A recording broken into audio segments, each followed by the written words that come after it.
Alright, so as you can see, we're not in the same place now.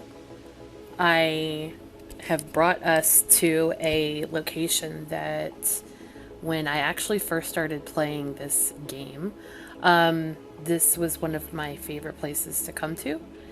It's not just for the fact that it's an awesome design, it's actually been around for probably 10 to 11 years, I think. It's probably one of the longest living Sims inside of this game. And the person who created it did an amazing job. It's not busy like it used to be. There used to be a lot of people that came here and played here, but it's kind of fell off from the radar for most people, at least on this side of the hemisphere. I'm not quite sure that this is a global community, so you could have it could be teaming with players from Europe or Asia. But since I'm sleeping when they're awake, who knows? Needless to say, it's probably one of the best spots that I have ever seen, especially when it comes to sci-fi. This location is called In Silico. It's been around for ages. Like I said, 10 or 11 years maybe. Could be longer. I know it's at least 10 years. And this is basically what it looks like. Now, some of this is still kind of rezzing in. I just got here, but I don't have the wind light set for what it should be. It should be actually much darker in here, but I needed it to be lit so that I could look around and see where I wanted to set up. I'm going to say that I don't always go on location for scenes. I do a lot of either I'll create my scene myself, I'll either build it myself, I'll put together something that's already been built, or I'll buy a pre-made set, sort of like a backdrop if you want to think of it like that. And it'll just be like a section of something that was created. So maybe an alleyway or a building site or something like that. But then there are these rare gems within this game that have some amazing locations that have already been built in certain themes all over. This place could disappear tomorrow if the person who maintains this decides that they want to stop paying to rent this from this company. Then it could all go bye-bye, and I'd be very sad because I like Insilico. But let me just cam out for you so you can see just how big this is. It's a big floating city. It is huge, and I'm just a speck inside this massive monstrosity of what Insilico is. But me and my boyfriend actually used to play here a lot when I first came to this game, and yeah, it's got some pretty cool memories here. So anyhow, I'm going to zoom back to me. Alright, and it's a little laggy, only because this is a lot of mesh, a lot of polygons. And even having the spec on my machine that I have, it's still going to be a bit of a struggle. I dial up my system pretty high. I have a draw distance of 744 meters in here. So I do tend to be able to, go as far out as I did when I cammed out. I do have it dialed up to ultra preferred on the viewer that I'm going to use to photograph this. But for now, again, like I said, I use Firestorm just for setup, like to sort of gauge, where I'm going to shoot and then how I'm going to shoot. So in looking around, in the outfit that I have and trying to determine where I want to go, I do like to rely on what I like to call the 3D version of natural light. I don't like to have to use fake lights. So any object that creates a light source, much like if you were standing in a studio. So if I'm a photographer, I have a couple of choices on how to photograph someone. I can either photograph them using flash photography, so any kind of flash setup for studio, on camera flash, anything like that. I can use a constant light source. these days, it sounds so old, but these days people tend to use LEDs. The ring light is super big right now, and so that would be considered a constant light source. It's not a flash, it's always there. So what you see is what you get. And then there is ambient light.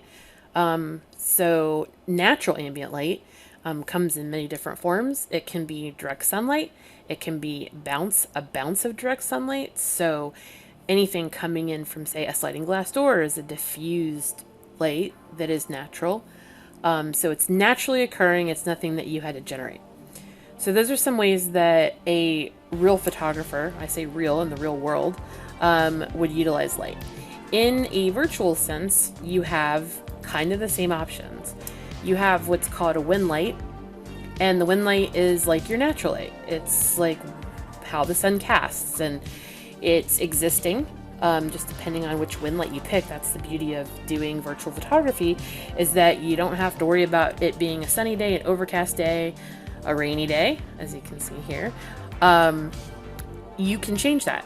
So if you want to make it early day, late in the day, nighttime, moonlight, sunlight, you can change all of that in your scene, which is great. You can also use projected lights, and projected lights in a virtual sense are basically like studio lights or a flash, even a constant source. It is really a constant source of light because what you see is what you get. So whenever you're creating using projected lights, you can set it up and you'll actually see where your shadows fall, where your light is, and you can shoot like that. I try to stay away from that, but I do find instances where I like it, where it lends to the scene.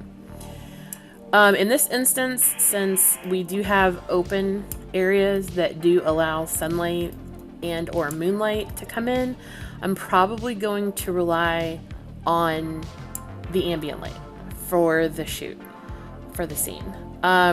Since I am at someone else's home base, so to speak, I am not going to be able to res down any lighting. So that's another reason why I'm probably going to stay away from any kind of canned lighting or, constant light sources, projected lights, because I really don't want to have to wear the lighting in order to get that to work.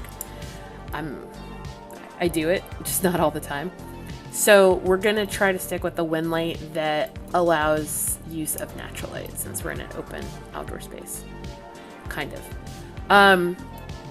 So I'm just going to, and my character's been walking kind of wonky, so never mind the way that she's going to slide on through.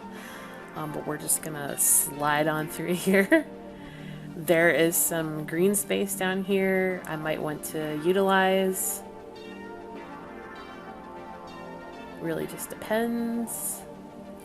It's funny because there's not many green spaces at this sim in particular, just because it is sci-fi, but this is one of the few, and I kind of like that it has some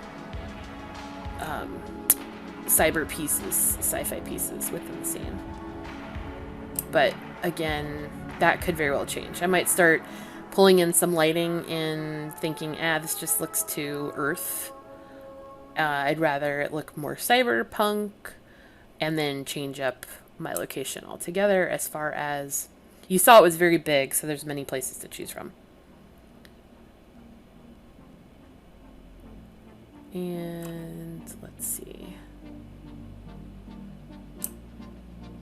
Oh, that might be a good backdrop. I really would prefer, if I can, to get some of that in the scene, some of the backdrop. But again, if I can't, I can't. And I'm gonna just probably, if I can, well, I don't think I can fly here. I'm probably gonna piss off the sim owner, and I'm gonna fly. Just because.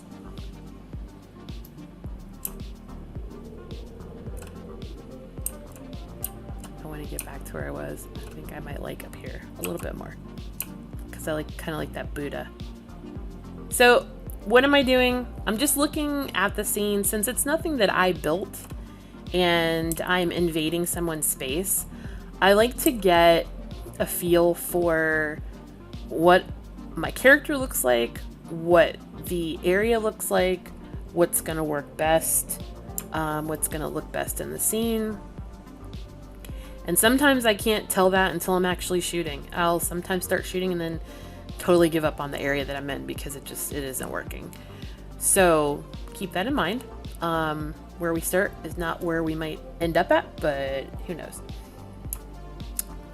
That's the beauty of virtual shooting. It's not like I went out and spent $20,000 to secure a location and then didn't use it. Yay. So this is basically where we're going to start shooting, and I'm going to go ahead and pause, and then I'll show you how I start looking for the posing. That'll be my next step.